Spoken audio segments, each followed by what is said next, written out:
So can you all hear me? Am I audible to all of you?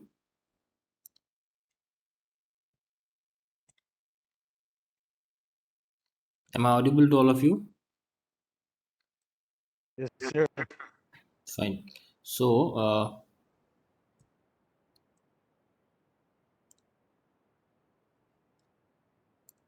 we'll go to the next type of bearings, that is elastomeric bearings and slide plate bearings. Okay, elastomeric bearing is that kind of bearing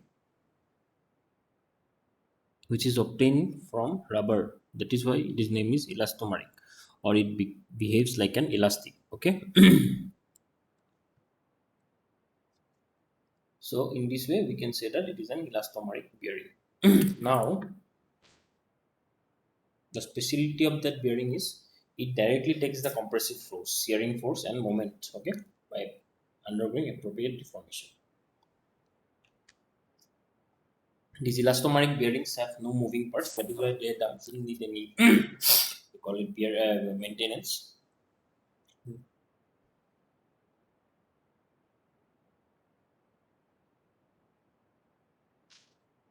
Now, if we go to the next one, uh, following are the conditions that should be satisfied by an elastomeric bearing. Okay, the hardness should be 60 plus minus 5 degrees. Then minimum tensile strength should be 17 MPa. Minimum elongation at break shall be 400%. Shear modulus of the elastomeric bearing shall be in the range of 0.8 MPa to 1.20 MPa.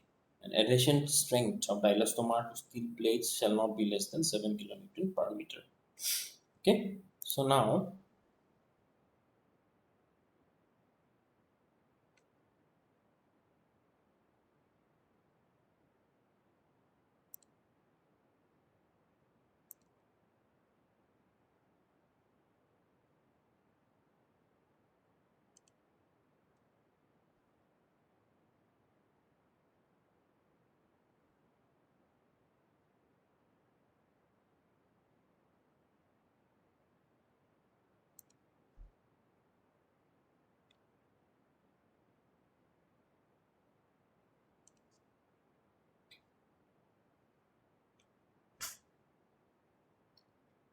if you go to this part, the shear modulus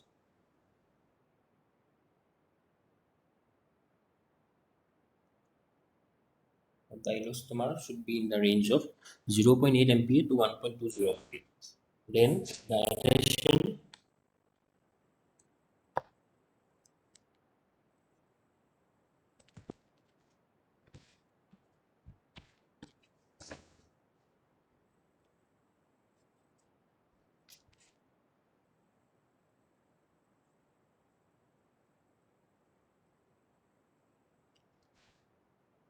then the adhesion should be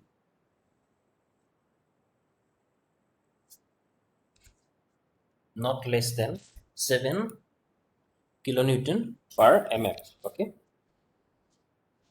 Now we'll go to design of reinforced elastomeric bearing. That means that doesn't have the reinforcement. Now there are certain index of size. If you see here,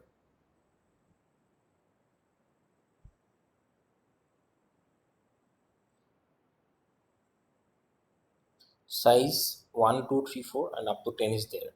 Now for different sizes, the width is different, as well as what do you call it? The length is different. Okay. So what will happen is that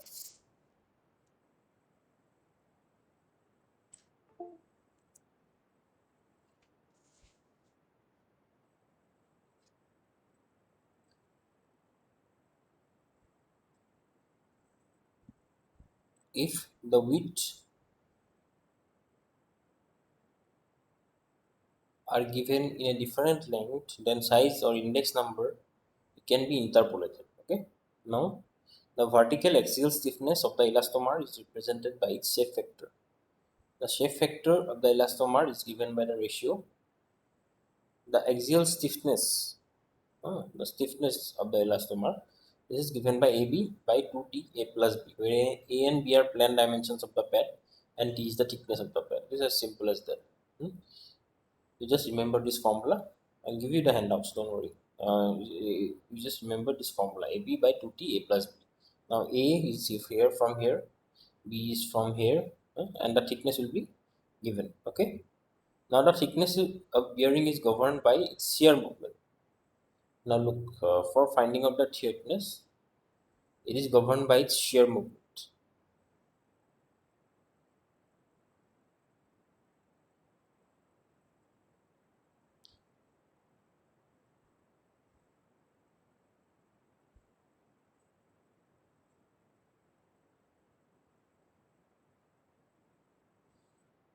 So if you see here, the thickness is governed by its shear movement. So if you use the translational shear deformation, that means what? Look, suppose suppose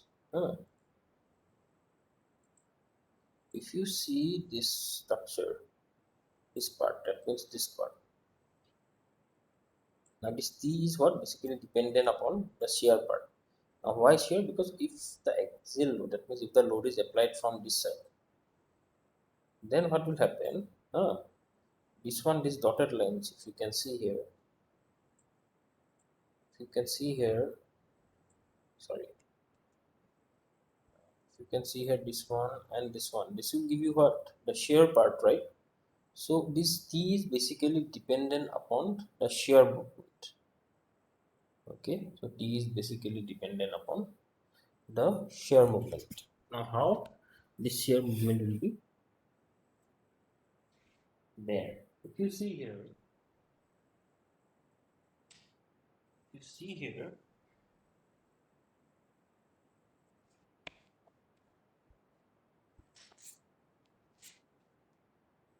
this tan phi, that means what? U equal to T tan phi. Now this tan phi will again be found out by, look, for tan phi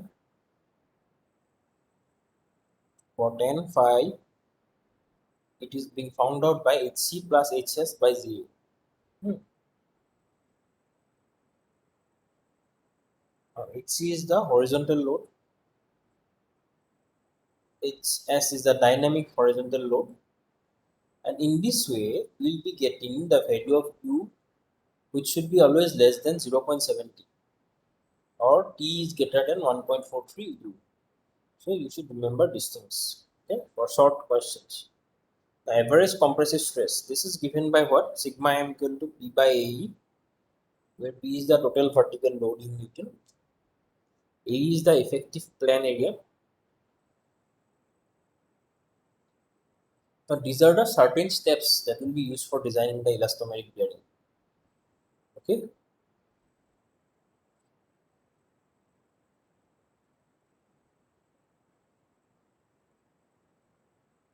Now if you see here, the average compressive stress sigma m, stress is what? Force per unit area, P by AE, that is given by D by AE, where AE is the what? Effective plane area excluding shear deformation. Now finding out compressive stress, you don't consider what? You don't basically consider what? You don't basically consider the,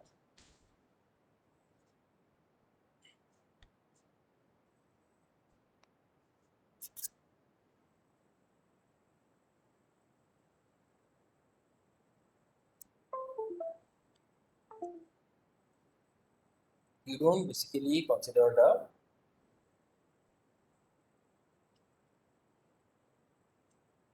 shear part.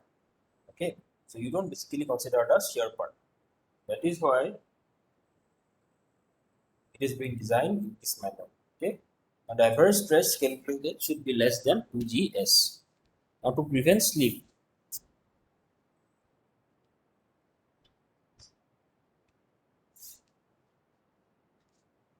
these are the criteria that are required to be followed. Now look, if a elastomeric bearing, bearing is what? It is a medium, right, between the girders and the main base plate or the deck slab. Now if this is, this is exposed to sleep or something like that, then what will happen? Eventually the bearing might fail, right? That is why the following conditions are to be met with. We will understand once you do the numericals.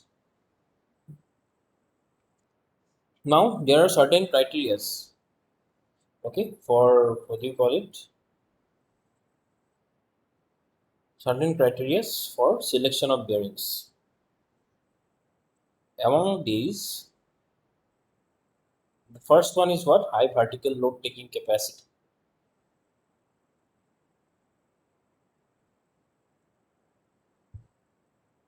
Then the second one is what? The movement capacity, so that you can cope with horizontal movements. Third is rotational. Second is fourth is capacity to resist horizontal forces like wind and descent. Everyone knows. The seismic resistance means the earthquake resistance. Okay, that means then overall cost should be low. Then aesthetic considerations, low height bearings will add. These are certain basic things. Now, just write this question. Design a mile-steel rocker bearing for transmitting superstructure respective reactive load of 1200 kN. Just write this question, please, and let me know once you are done writing the question.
So, are you done writing the question? Please tell me.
So if you can see here, this is a mild steel rocker bearing. First of all, we discussed regarding rocker bearings now.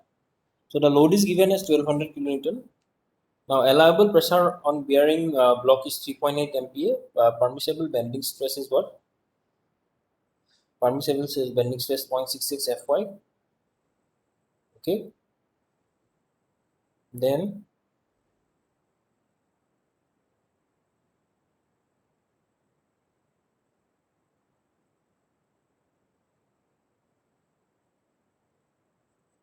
0.66 Fy. This means what? Fy is how much? For Fe 250? Huh? So why Fy is 250? So we get it 165. Then permissible bearing stress is 100 MPa and permissible stress is 100 MPa. So these are the given data. Now we have to find out what? First of all, area of bed plate. So these are the different steps. Just remember these steps. So area of bed plate. How will you find out the area of bed plate now?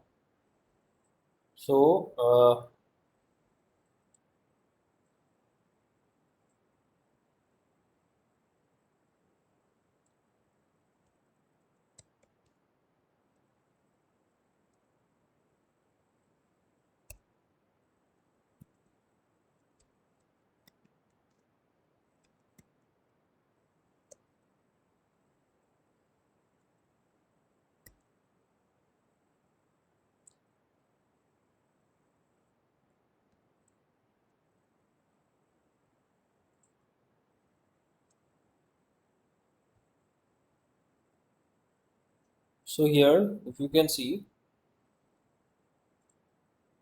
area of bed plate means what? Area equal to load per permissible bearing stress. Now the load is given as 1200 kilonewton. 1200 kilonewton, this means equal to what? 1200 into 10 to the power 3 Newton, right? Yeah, 1200 into 10 to the power 3 Newton, if it is there, then the permissible bearing stress is how much? Allowable bearing pressure is 3.8. Just simply divided it. Then you will be getting that value. That value is equal to 315 point something, which can be which can be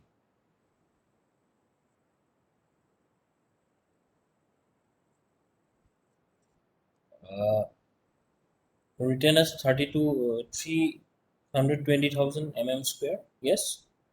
Now, therefore, this is the area of the bed plate. Now, look, for this area of the bed plate, what you have to do is,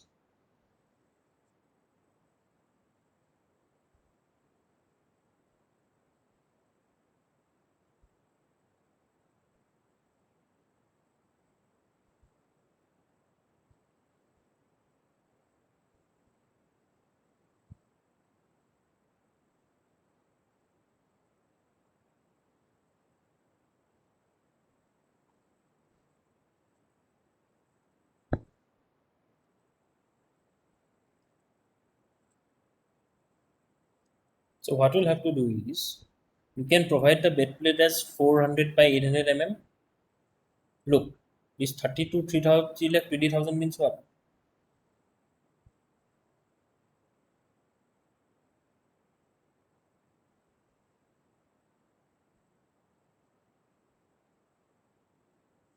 You can write as 400 by 800. That is how you will be getting 32. Yes. Now the diameter of the rocker. The load taken by the rocker will be almost in the form of a line load. Now it can be taken as 4D. The diameter of the rocker pin can be taken as what? 4D. How? Showing it.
Can you see my screen? Hello? Hello? Can you all see my screen?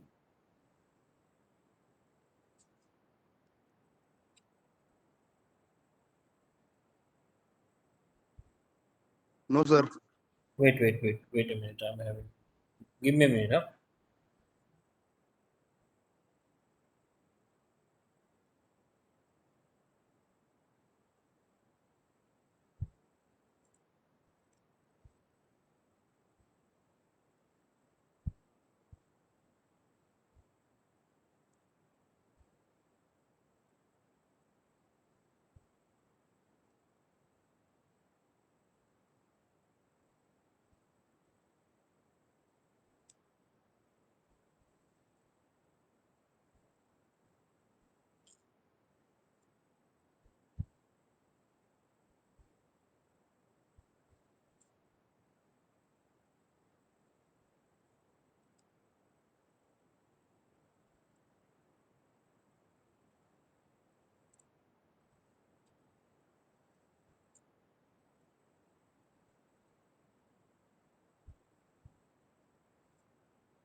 Now can you see?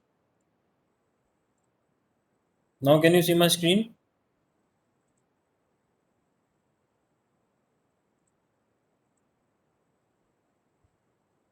Sir, no, still. अभी दिखाई नहीं दे रहा है? No sir. Wait. It is showing in my Yes, laptop. sir. अभी आ रहा है ना? Yes, sir. Okay. The Yes, diameter of sir. the rocker tube is taken as 4D. Okay. Then 4D into 800. Why 4D into 800? Because look, I told you, no, this is in the form of a line load.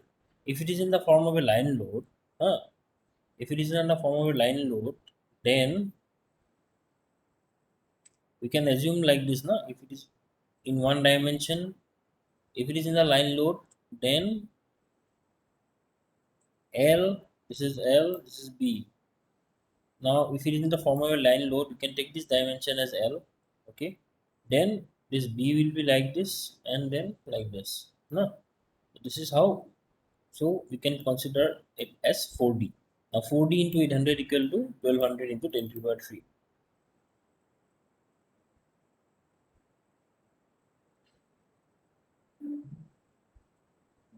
Okay, so in this way we got the diameter. Then we can find out the radius like this. Okay, now if you see the load on one leg,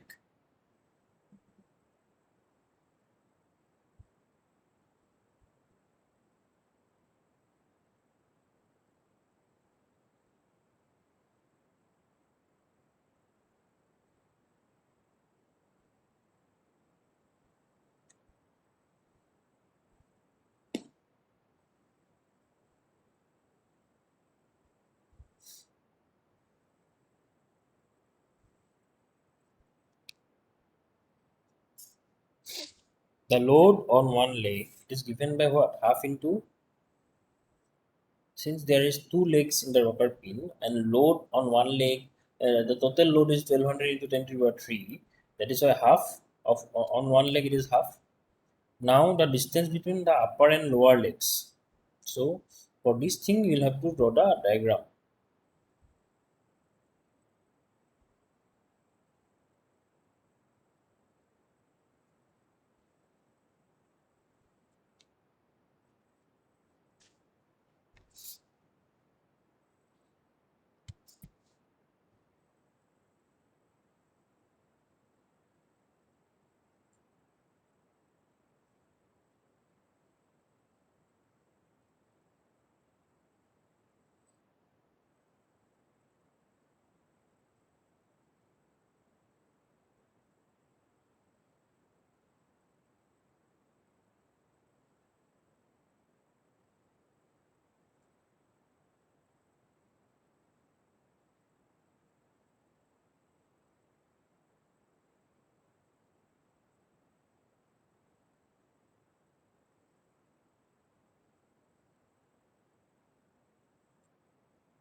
Wait, again I got disconnected. Just give me a minute. Again I got disconnected. Give me a minute.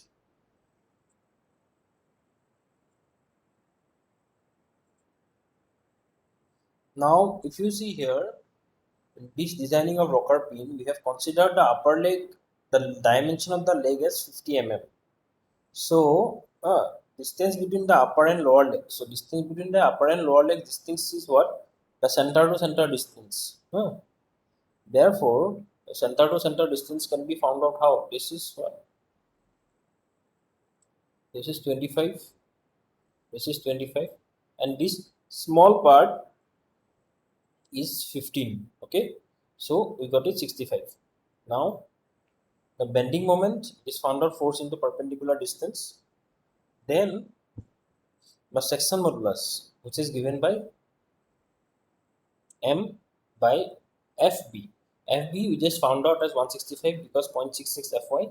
That is why there is, and in this way the section modulus is equal to M by FB. Okay.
Now in this way, after that we find out the section modulus. Okay.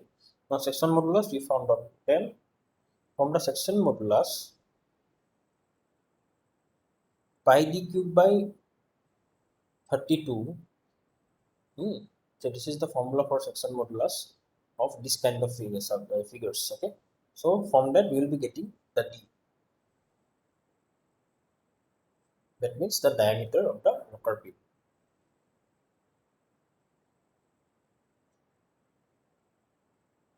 Then we will have to check for bearing stress. So bearing stress is equal to what? Thickness of leg into diameter. And in this way, we will be finding out the bearing stress or bearing of the pin. Then we will go for shear stress. Okay. The next numerical in this part we will